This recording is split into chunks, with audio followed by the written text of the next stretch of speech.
Hello guys, ito, samahan niyo ako at ipapasyal ko kayo dito sa bypass road na Manila to Cavite. Ayan.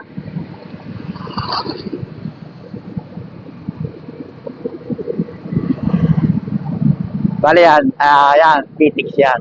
Ayan ang papuntang PTEX, Cavitex Expressway. So tayo, dito lang tayo sa ah,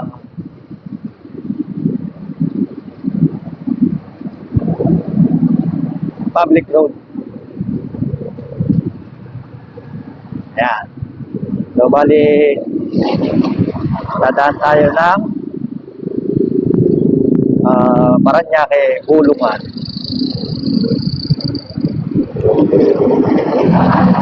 Ayan guys, ayan, kung makikita nyo, ayan. Ito na yung part ng Bulungan dito sa Paranaque. Pag umaga, ang daming isda dyan. Talagang nakakamura kayo. Gaya ng ginagawa namin. Bali ito guys, yung nasa ilalim tayo ng tulay na Cavitex. Bumibili kami ng ulam dito pagkakasahod para makamura-mura. Ini-stock na lang sa bahay. So yan. Nandito tayo guys sa papunta tayo ng Kabiasnan. Kaya bali, tapat po ng Dunggalo. Kung doon tayo sa kabilang daan. Malaking bagay yung pagkakagawa nito. At malaking tulong sa mga nagmumotor na pauwi ng Cavite. Alam naman natin na ang Cavite ay ang naging relocate ng mga dinimolish dito sa Maynila. Kaya napakaraming kababayan natin ang umuwi ng Cavite na nagtatrabaho dito sa Maynila. Gaya ko, isa na ako sa Cavite na nagtatrabaho dito sa Manila. Gamit ang motor, pampasok araw-araw. Ayan, guys, yung nasa gilid ko, kung makikita nyo, yan yung Cavite. Hindi natin naikot ang camera. Ayan o. Yan. So, nasa gilid lang tayo ng Cavite.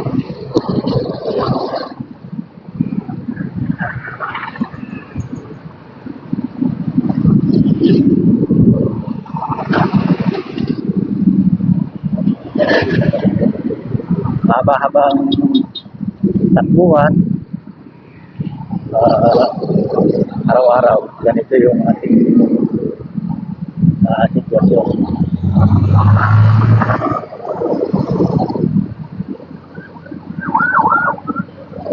Para sa pamilya,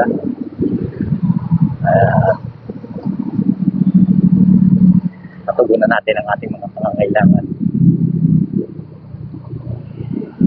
So ito yung sinasabi sa Kabiasnan. Kaya nakalimutan tayo dito. Then may stoplight yan. Stoplight yan.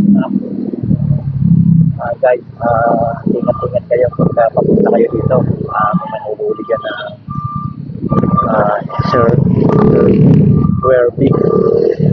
Huwag kayo gagamit sa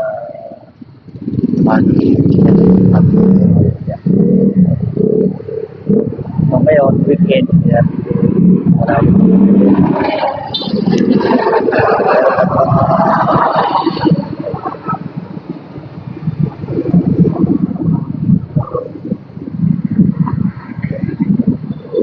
Tapos kakanan tayo dito. Yan. Ito na yung sinasabi na sa Puti Road. Yan, red-red lang yan. So ito, bubuuin natin yung video hanggang Bacoor, Talaba. Kasi pag nasa Pabila naman tayo, hindi yun, madali na. Kasi nga, Manila to Cavite. Yung Bacoor, Cavite din. So guys, yan. Dito, bali dito sa, may ginawa na naman dito na overpass. Ito, kumukonekta to sa C5. Ito sa Pote at saka sa Magulang EDSA. Tapos ito, guys, yan, kakaliwa. Akanan tayo dito. Ito yung shortcut. Bali, parang umikot lang tayo kasi nawala na yung dating daan doon. Kinain itong itong bagong diversion na ginawang to. Para yung gagaling ng EDSA o kaya yung manggagaling ng Cavite papuntang na Caloocan na yan, hindi na siya dadaan ng Pasay. Pwede dito na sila dumaan diretso sa C5. Kaya malaking bagay yung mga naging project ng ating nakaraang administrasyon na para mapadali yung pag-travel natin sa pagpunta sa ibang lugar. Mas madali na ngayon.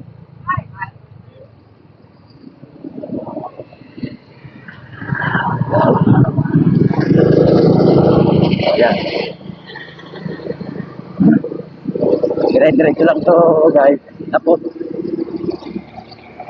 matadaanan natin dito yung panahon ni Pangulong Erap Estrada. Nandito yung kanyang naging pabahay, yung relocation ng mga nasa Ilog Pasig. Andito yan. So sayang nga guys, dahil nakikita ko maraming bakante na kwarto na walang nakatira. Ito yan, itong lugar na to. Pasensya na kayo guys, hindi natin maipakita dahil wala pa tayong magandang cellphone holder. Bale, sa ibang araw siguro makakabili din tayo. Kaya ito kasi ito guys, marami akong nakikita dyan mga kwarto. Sana natin mga nakatira, sayang. Sana na papagkaloob na lang sa iba nating kababayan na walang mga tira para mabawasan yung mga natutulog natin kababayan sa kali. Sana mapansin ng ating mga namumungkulan sa nakakatakot sa lugar na ito. Pakinabangan naman yung mga kwarto dyan na walang nakatira dahil yan ang nagmula din sa mga sa atin, yung mga mamamayan. Yan yung mga tax na kinakaltas sa atin na nagiging pundo ng ating gobyerno.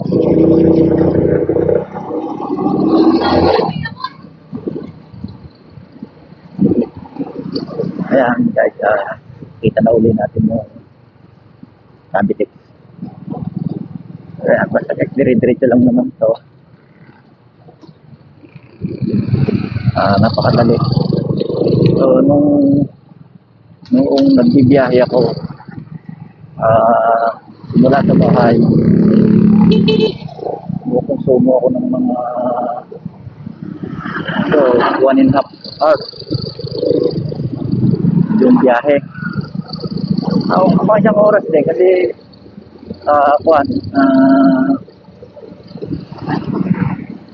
madali naman pag nasa Cavite na, ang Cavite nasa 5 minutes na tinatakbo ng bus yan, walang traffic. So nagtatagal lang sa pasaling-saling kasi pagdating ko na Cavite, ng Pitek, nasakay pa ako ng isang sakay. Tapos hanggang Ayala, tapos maglalakad ako hanggang trabaho ko. Kaya medyo nagtatagal talaga. Alis isang oras na higit. Di katulad pag nagmumotor ka, hawak mo yung oras mo. So pag umaga naman guys, tinatakbo ko to ng mga 30.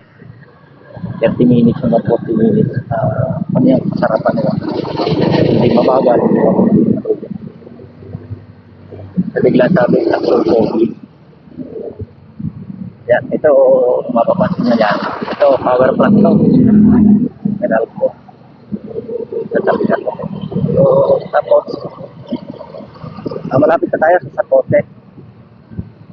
Ito yung riverside na tinatawag na Sapote.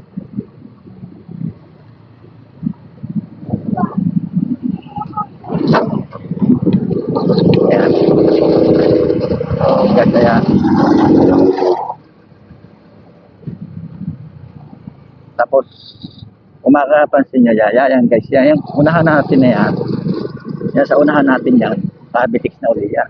Yan, makikita natin mga sakyan na nakikita nyo na parang dumadaan yan. Pabitix na uli yan. So, yan guys, siguro mga ilang minuto lang, dito na tayo sa Sapote. Kaya napakadali.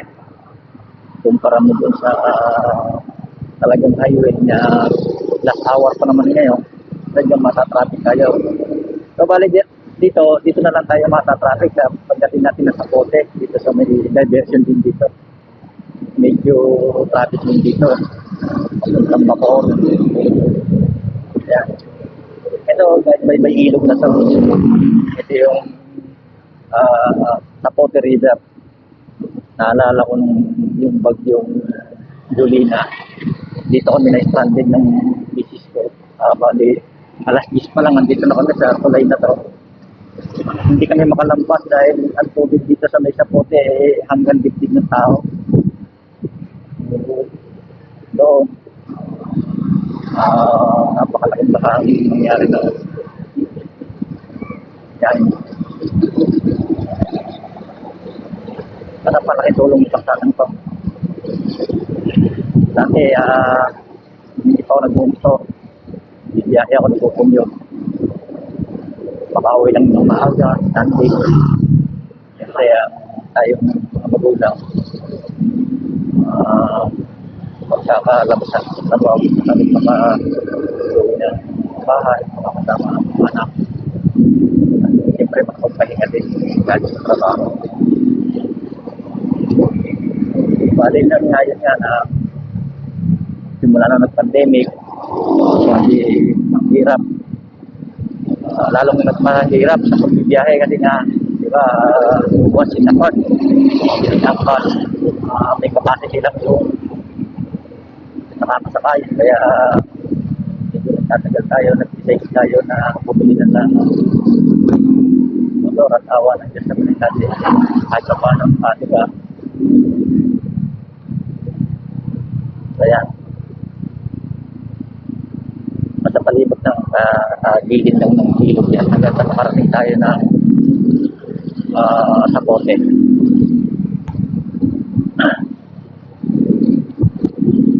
Sana kung magagawi kayo dito, kung kanila, kung kayo, ito, pinigitahan ito. Para mapadali kayo at hindi kayo makaiwas kayo sa talagang traffic.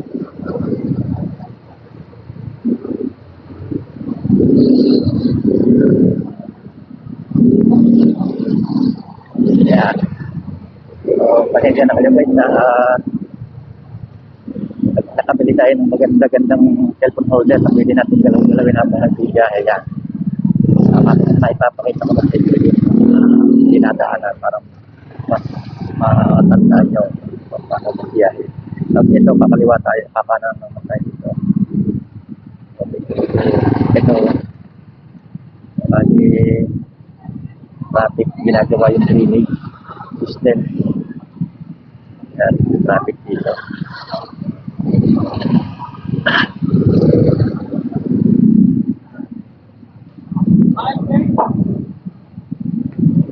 Ito guys, pwede nyo maging palatandaan dito. Yan, may dadaan na kayong simbahan ng Iglesia ni Cristo. Na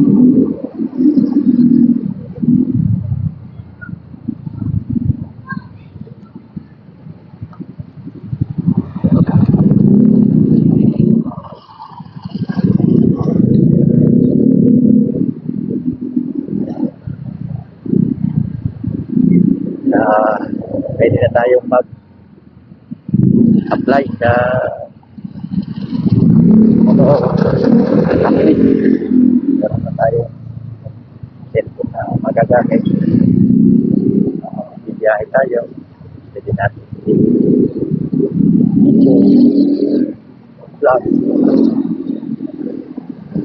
Susubok tayo sa buhay na social media dahil alam natin na talaga naman maraming nabago ang buhay sa social media.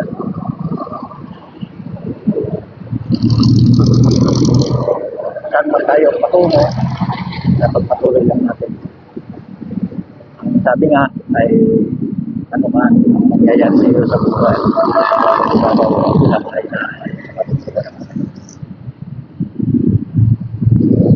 tatawag na po nato. Kaya kung ano man po yung pagkakit ng ating pagpasalamat lang natin dahil yun yung kapalaran niya. Kahit anong gawin niya, kahit iwasan niya, mangyayari sa kanya dahil yun yung talagang buhay na nakalaan sa kanya at gagampanan niya dito sa mundo, diba? Tayo, hilingan na lang pag kumadating natin sa atin, wala naman sa mga at wala kang tatapakan kapwa. Yun lang, yun ang mahalaga, subukan mo. Kaya nakakabay, ito na guys yung kapote. So dito lang naman lagi kami natatraffic dahil dito na yung galing DITX, galing Cavitex, dito na rin napasok yan, papuntang Alabang. Eh medyo dito nagbububo, tapos dito na yung mga bus na galing ng expressway papuntang Dasma, Batangas. Dito na nagdadaanan yan. Kaya medyo minsan dito talaga matraffic. Ngayon, Sabado ngayon, walang estudyante, medyo maluwag. Ayan, guys, maluwag yung daanan yung traffic. Kasi marami. Kaya, pero pagka mga araw, kaya nagka-traffic dito. So, para matawag tayo ng maaga, nag-water tayo, dumadaan. Para lang tayo matawag agad. Ayan.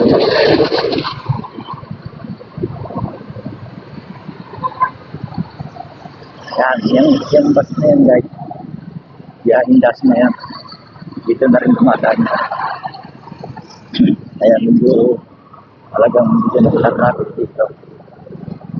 Kaya parang dito na alas sama-sama yung mga papuntang Cavite at puntang Cavite. Kaya yung iba lang patinginit, Batangas dito na doon. Dito dumadaan na. Wala pa po. Ayan, nakita niya dito umaga ng bakya yung takbo ng mga sasakyan.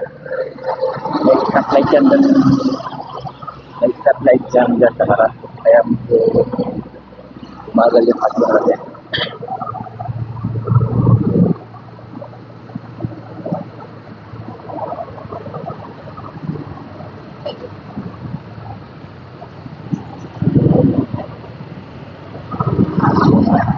Kaya medyo nakita dahil so yeah guys, pag traffic, yan, para tayong bulate, kailangan natin pumasok sa mga pagitan ng mga sakyan para tayo makausap. Ingat na kayo sa mga ganyan.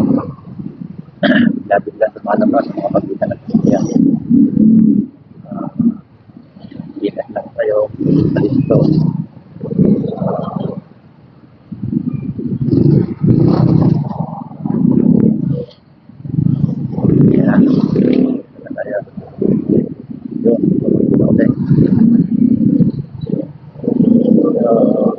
pagkatapos nito.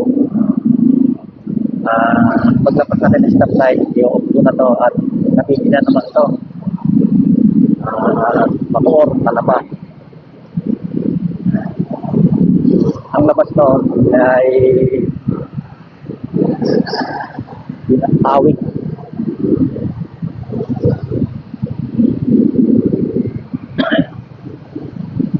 Pinakaya ang Awig Cavite. Palengke. Yung nasa vlog ko hapon, guys, yun. Yan, guys.